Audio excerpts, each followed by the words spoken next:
আপনি যে ডায়মন্ডের হারটা অর্ডার দিয়েছিলেন সেটা দিতে এসেছি। তোমার জন্য অ্যানিভার্সারি গিফট। ও পেমেন্ট হয়ে গেছে? হ্যাঁ স্যার। জান আপনি আসুন। আচ্ছা। তোমার গিফটটা তোলা রইল। আয় মানুষী।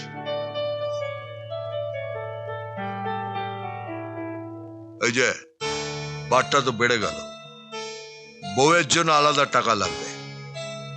দেখুন মশাই, একটা আইবুড়ো ছেলে এখনো বিয়ে হয়নি, লোকে যদি শোনে আমি অন্য লোকের বউয়ের সঙ্গে ঘর করছি, একটা দুটো যে ভাগ্যে জুটতো তাও জুটবে না।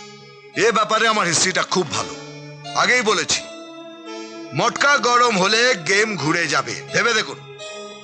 আপনি যদি মালটা না বাড়ান তাহলে আমি ফুস। ওকে। এলাদা ঠের লতা পেছুয়ে চল স্যারকে ডাকি। হ্যাঁ তো স্যার ঠেল স্যার। ও ঠেল কি হয়েছে? ঠেল বালতা বেঁধে গেছে, দোতান তুলে দিয়েছি। কি খুলে দিয়েছিস? দোতান না মানে ঠের থানা তুলে দিয়েছি।